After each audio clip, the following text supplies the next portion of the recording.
Hi friends, if you don't know me, I'm Pi. I make videos over on TikTok every single day, multiple times a day, about my online ballet journey. You can follow me here over on my TikTok to keep up with my day-to-day.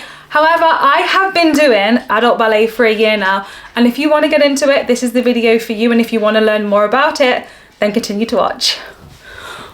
Was it really cheesy? I feel like that was quite a cheesy.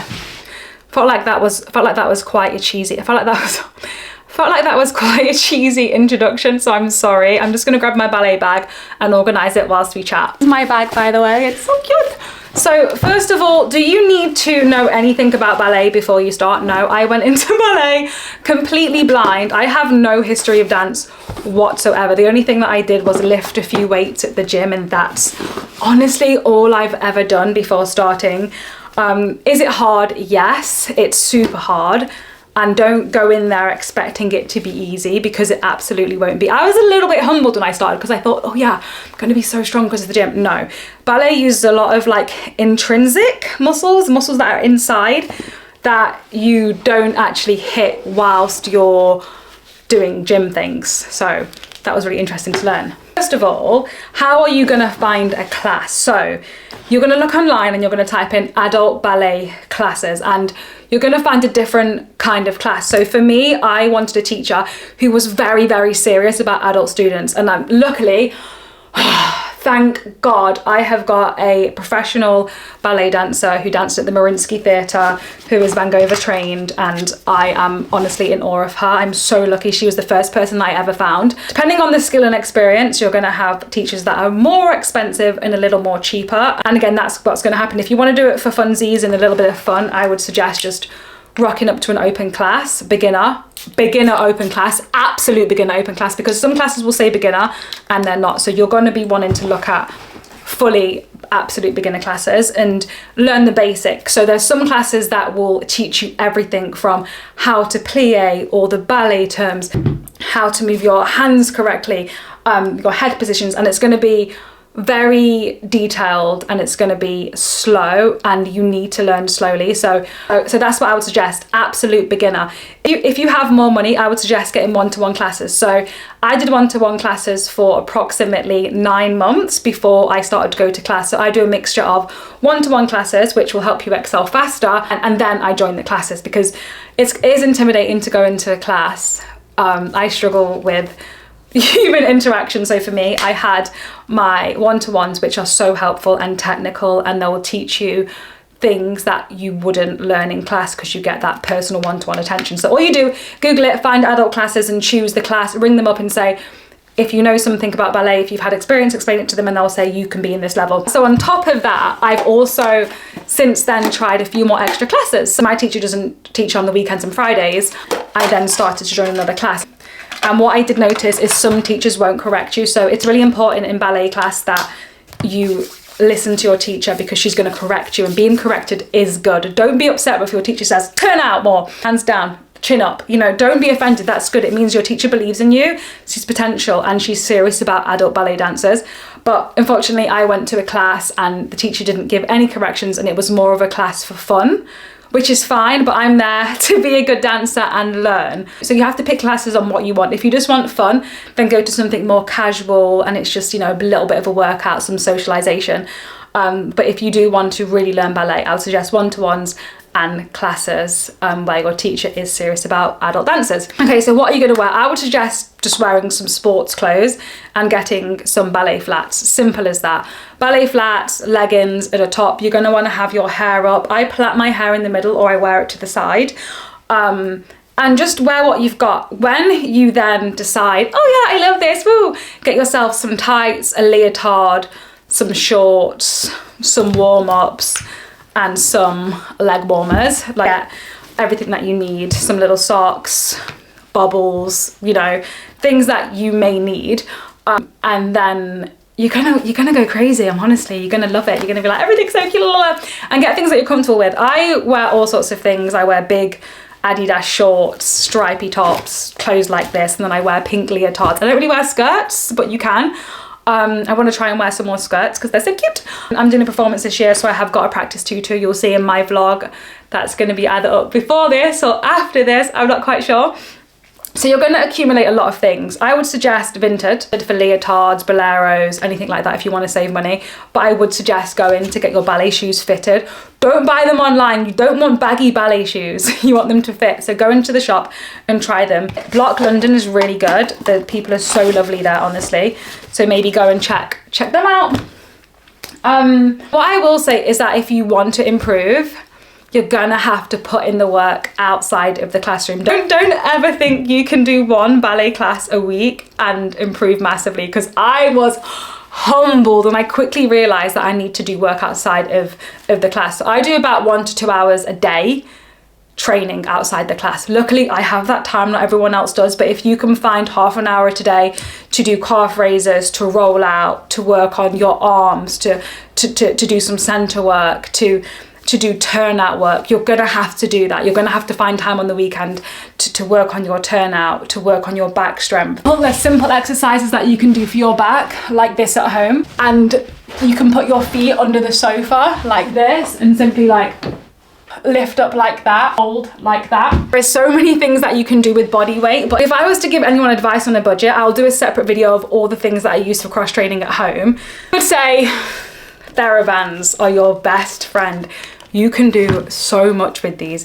You can do stuff for your back, stuff for your, this is too small, this one, stuff for your shoulder mobility. You could stuff for your feet, because you're going to need to train your feet if your arches aren't arching, and also you need foot flexibility and foot strength. You need foot strength. Doing a simple tendu on the floor and lifting your, looks easy, but it's not. Like, you need to strengthen your feet. Lifting your leg while standing up is really difficult, and it looks so easy. So you're gonna have to do all these things outside of class too to improve. You're gonna have to stretch if you haven't got flexibility, or if you're not hypermobile. And it's very time consuming, it is. But if you love it, you'll do it.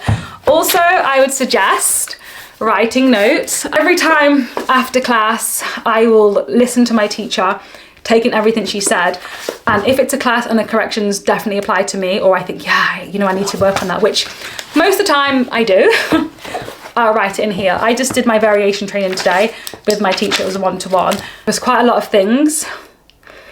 I should have wrote it down after class, damn it, that I would write in here, and then once a week I go over everything and think, yeah, I need to write on that, I need to work on that, I need to work on that. So taking notes and really ingesting, focusing on what your teacher has said is going to improve so much. Like, I have noticed more of an improvement since taking notes in my little book. Also, I would suggest filming yourself. Get yourself a little tripod like this. Don't film other people in class, okay? If you want to film, stand at the end of the bar, and if you do one-to-ones or at home, film yourself. Just get a little tripod, and then when you watch it back, you can see what you're doing wrong, because trust me, everything is gonna be wrong. And that's another thing, be prepared to be humbled. You're looking at yourself in the mirror all the time as well, so you want to feel good and look good, and that can be hard if you're having a day where you're looking at yourself and you're feeling like crap, and that can be so hard. And that's not even as someone who's ever going to be professional, do you know what I mean? So imagine how the professionals feel. And also, I'd get yourself a ball to roll out. Simply use it like this, and this has helped a lot. And when you feel like a certain pressure or pain, you just stay on it, and eventually that muscle will become loose and you will like release fascia and stuff like that. So a little roll out ball like that. And there's so many videos online. So once you're taking your class, either if it's an online class or an in real life class, I would suggest in real life if you can. When you get home, there's no harm in you doing a bar workout, just holding on to your windowsill, or doing some center work, just so you're doing stuff outside of the classroom too, because obviously it's really expensive to keep going to class if you can't do that. So definitely do things at home, because that will help you improve in your class as well. One other thing that I would suggest, that if you're nervous about other people, no one's watching you. Like, I'm definitely watching the person in front of me, because I don't remember any combinations at the bar ever. So I am watching, but I'm watching in like, woo, like, thank you guys for helping. But don't worry about looking silly, because I'm not a good dancer. It's because I've never danced or done anything like that in my life. And I was very scared of looking silly. And then when I finally got to class, no one cares. Like, no one cares, because everyone's learning the same as you. Nobody cares. everyone's doing their own thing. And normally people say that about the gym. It's not true. People look at people at the gym. In ballet, I've noticed no one cares. No one's watching, no one cares. Everyone's concentrating on themselves. Another tip that I would also say is watch professionals. So if you watch my TikTok and you see me dancing, okay, don't come to me to look at what I'm doing great, okay? Look at professionals, watch professionals. Watching professionals is so gonna help everything. Hello, baby. It's gonna help. It's gonna help you because you're seeing the way their arms move, their head moves. You're seeing the way they're gliding down, gliding, lowering their arms, moving their heads. You can watch them and see how they jump, see how they land. And once you get more and more into ballet, you're gonna know how each of your body works, and you're gonna get way more used to your body. For instance, I found out that I have limited ankle mobility. Working on that now with a slant board and a physio, it's going well.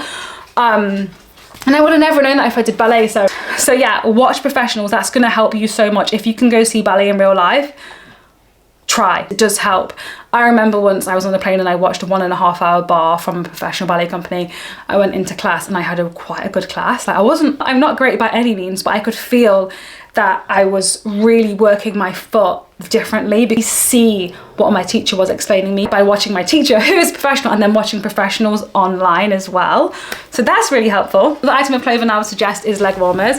I've worn leg warmers all my life. I've had a massive collection even before ballet, and they work. They keep you warm. That you definitely want to stay warm. The last things that I will say is something that I never do, and that's, well, I've stopped, I don't know if I stopped doing, but stop comparing yourself. Because first of all, a lot of people online will say they haven't danced ever, and you'll find out they've done gymnastics, they did, I don't know, jazz for 7 years as a kid, or they did ballet for 5 years, and they naturally do certain things that you won't. So you end up comparing yourself to people that have previous skill or more natural skill, and you just need to focus on what you can do. That's something that I've learned, because I used to compare, and now I'm just like, I've got an Alyssa Liu mindset. Like, I'm here to work hard and to do great, but I also want to have fun as well, and I want it to be fun.